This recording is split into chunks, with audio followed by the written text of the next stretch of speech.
Әкелер нені ескермейді.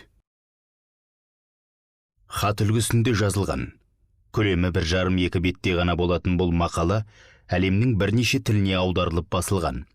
Алғаш жарық көргеннен бері бір ғасырдан аса уақыт өтсе де, құндылығын әлі күнге жоғалтпай келе жатқан туынды керектеріңізге жарар деген ниетпен аударып, назарларыңызға ұсынып отырмыз. Ұлым, сен алақаныңды жастанып ұйықтап жатырсың. Мен болсам, саған қарап ойланып отырмын. Ақсары шашыңның бірнеше талы жіпсіген маңдайыңа жабысып қалыпты. Мен жаңа ғана тығылып, ешкімге байқатпай бөлмеңе кіргенмін. Оның алдында бірнеше минут бұрын ғана кітапханадағы жұмыс үстеліме отырып анау-мынау қағаздарды парақтап шықпақшы болған едім. Бірақ кенеттен өкініштің толқыны лық етті де көмейіме келіп тұрып алды. Сондықтан да өзімнің кінәмді мойындап, сенің жатын бөлмеңе келдім. Әкеңді мынандай ойлар мазалап отыр, балам. Мен күні бойы саған тым қатал қараппын. Таңертең мектепке кетіп бара жатқаныңда орамалмен бетіңдегі кірді сүрте салғаның үшін ұрыстым. Бәтеңкеңді тазаламапсың деп тағы зекідім. Абайсызда заттарыңды жерге түсіріп алғанда шыдамай кетіп, саған ауыр сөздер айтып жібердім. Таңғы асты ішіп отырғанда да саған килігетін ілік таптым. Стақандағы шырынды төгіп алдың. Тамақты қомағайланып жедің, шынтағыңды үстелдің үстіне қойып отырдың. Нанға майды тым қалың қып жақтың. Ал таңғы пойызға мінгенімде сен «Сау бол, әке» деп айғайладың. Сонда мен басқа сөз таппағандай қабағымды түйіп, иығыңды тік ұстағане деп жекіп қалдым. Кешкісін тағы солай болды. Үйге қайтып келе жатсам, сен жолдастарыңмен асфальттың үстінде тізерлеп шарик ойнап жүр екенсің. Шалбарыңның тізесі қажалып қалыпты. Достарының алдында ұятқа қалдыратынымды ойламастан мен сені дереу үйге қуып тықтым. Киім тегін келмейді.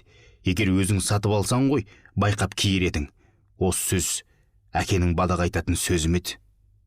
Біраздан соң мен кітапханада газет оқып отырғанымда сен кіріп келдің де, маған кінәлі адамның көзімен қарап тұра қалдың.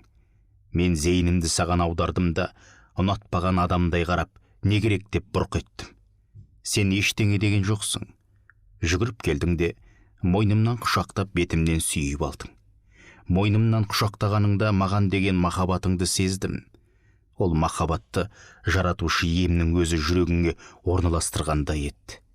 Және ол махаббат менің қаталдығыма қарамастан еш бәсеңсімеген екен.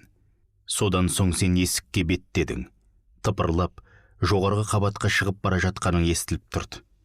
Бірнеше минут өткеннен кейін қолымдағы газет сусып түсіп кетті. Бойымды қорқыныш кернеді. Құдайым-ау деп ойландым. Менікі не әдет осы? Килігу, ұрсып тастау, саған күнде істейтінім осы. Сондағы сенің бар кінәң бала болғаның ғана. Мен сені жақсы көрмеймін деуге келмейді. Дұрысырағы, мен сенен тым көп нәрсе күтетін сияқтымын. Бірақ сен әлі кішкентайсың. Мен саған өзіме қоятын талаптарды қойып, өзімнің жасымдағы адамның түсінгенімен қарайды екенмін. Әсілінде сенің әрекеттерің мейірімге толы әрі шынайы. Сенің жұдырықтай жүрегің өте үлкен болуы мүмкін. Ол биік құздардан да асып көтерілетін күн секілді.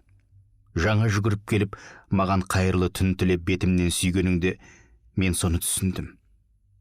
Сенің бұл әрекетің оғаш, тіпті ерсіз секілді. Қалай істегің келсе, солай істедің. Бірақ соның өзі сүйкімді. Басқасының бәрі мұныңмен салыстырғанда түкке татымайды. Міне, енді мен кереуетте ұйықтап жатқан жеріңе келіп, зерлеп, ұяттан өртеніп отырмын. Әрине, бұл отырысым менің бар кінәмді жуып шая алмайды. Оның үстіне ертең сен оянғанда, осы ойларымның бәрін айтсам, сен бәрібір түсінбейсің. Алайда мен ертең нағыз әке болып отырам. Мен саған дос болам. Сенің уайымың менің уайымым, сенің қуанышың менің қуанышым болады. Тіпті саған қатқыл бір сөз айтқым кеп кетсе де, тілімді тістей қоюға әдеттенем. Ол әлі бала ғой, кішкентай ғана бала деп дұғаны қайталағандай ішімнен қайталап жүрем. Осыған дейін мен саған балаға қарағандай емес, үлкен адамға қарағандай қарап келіппін. Бірақ қазір сенің бір уыс боп жатқан жатсыңды көріп, сенің әлі де балдырған екеніңді әбден түсініп отырмын. Кеше ғана анаңның иығына басыңды қойып, кеудесінде тыныш тауып жататын бөбек едің ғой.